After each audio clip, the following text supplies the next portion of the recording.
बच्चों good morning. मैं आपके अर्थशास्त्र की लता मैडम आपका कक्षा 11 में आपका हार्दिक स्वागत और अभिनंदन करती हूँ।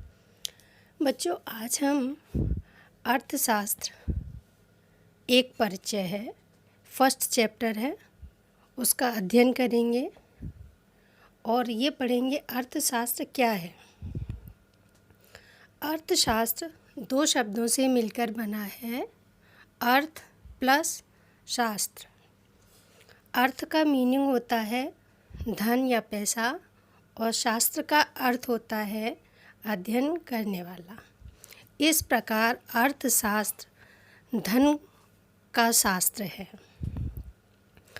अब विभिन्न अर्थशास्त्रियों ने अर्थशास्त्र को अपने अपने विचारों से व्यक्त किया है, इसलिए वो एक मत नहीं है और अपने विचारों को उन्होंने विभिन्न रूप से व्यक्त किया है।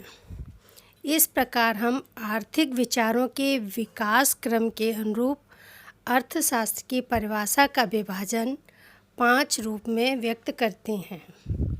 पहला आता है धन संबंधी परिभाषाएं। ये प्राचीन मत है और इसके जनक एडम स्मिथ कहे जाते हैं। एडम स्मिथ ने अपनी परिभाषा में कहा है कि अर्थशास्त्र राष्ट्रों के धन के स्वरूप तथा कारणों की खोज से संबंधित है। इसमें प्रोफेसर वॉकर के शब्दों में अगर हम कहें तो अर्थशास्त्र ज्ञान की वह शाखा है जो धन से संबंधित है।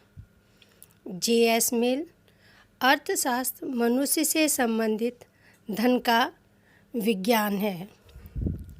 JB से कहते हैं कि अर्थशास्त्र वह विज्ञान है जो धन की विवेचना करता है। अब इसमें विज्ञान आया। विज्ञान शब्द का अर्थ क्या है?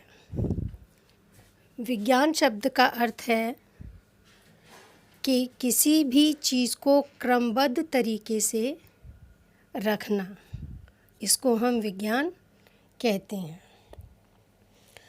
अब एडम स्मिथ, वॉकर, JB से और J.S. मिल ने अपनी परिभाषाओं में धन को प्रमुख स्थान दिया और इन परिभाषाओं की आलोचना की गई और कहा कि धन को इन्होंने प्रमुख स्थान दिया है जबकि मनुष्य को गौण स्थान दिया है।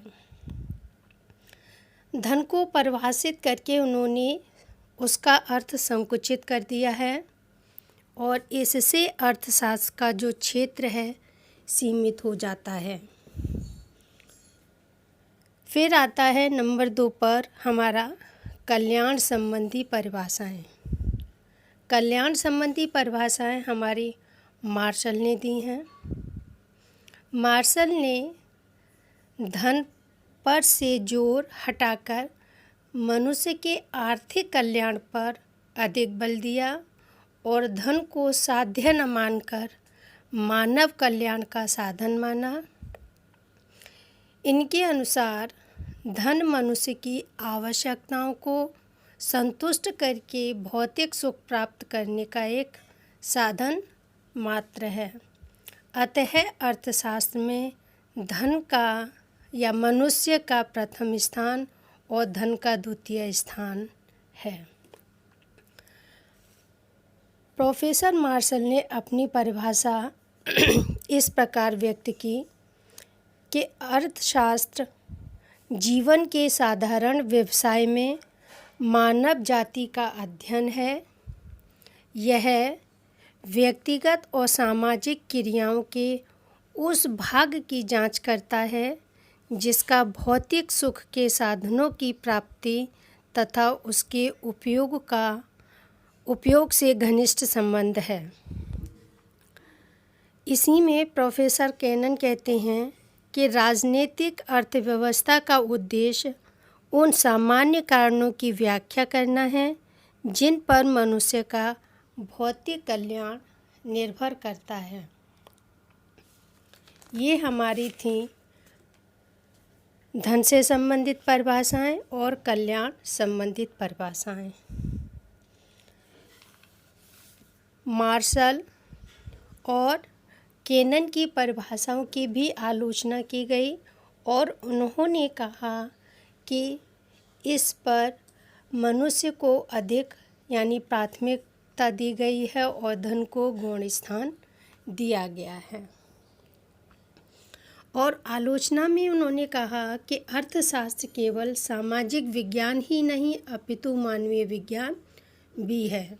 यह हमारे जीवन के साधारण व्यवसाय वाक्य स्पष्ट होना बताता है कि हमें कौन सी क्रियाएं हमारी आर्थिक होती हैं, कौन सी क्रियाएं हमारी अनार्थिक होती हैं। इससे अर्थशास्त्र का क्षेत्र संकुचित हो गया है। अर्थशास्त्र का कल्याण से संबंध स्थापित करना भी अनुचित है। मानवीय क्रियाओं का अवैज्ञानिक वर्गीकरण भी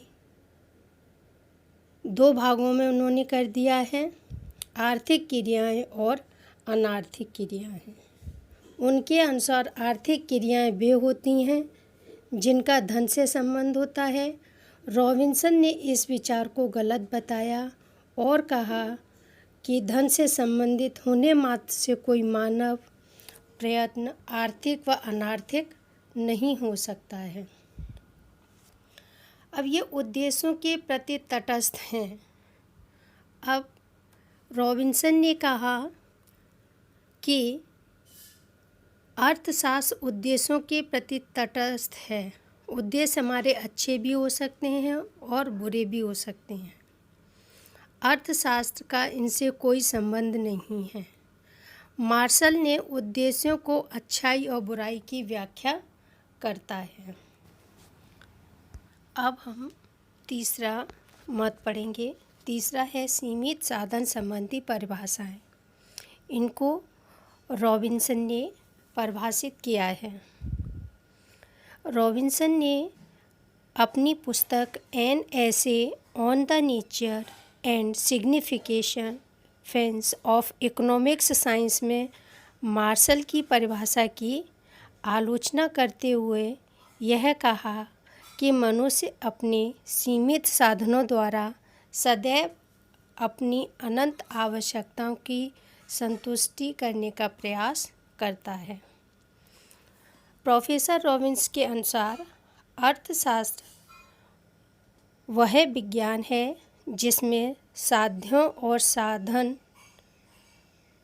अर्थात जिसमें साध्यों तथा सीमित और वैकल्पिक प्रयोग वाले साधनों से संबंधित मानव व्यवहार का अध्ययन किया जाता है, अथवा अर्थ विज्ञान है जो लक्ष्यों तथा वैकल्पिक प्रयोग वाले स्वरूप साधनों के संबंध से बनने वाले मानवीय आचरण का अध्ययन करता है। अर्थात परिभाषा से स्पष्ट है कि मनुष्य की जो आवश्यकताएं हैं या उद्देश्य हैं वो असीमित होते हैं और उन आवश्यकताओं की पूर्ति के लिए उसके जो पास साधन होते हैं वो सीमित होते हैं। एक आवश्यकता को पूरा करने के उपरांत वह आवश्यकता हमारी जन्म ले लेती है। इस प्रकार हमारी आवश्यकताएं अनंत हैं और उन आवश्यकताओं की पूर्ति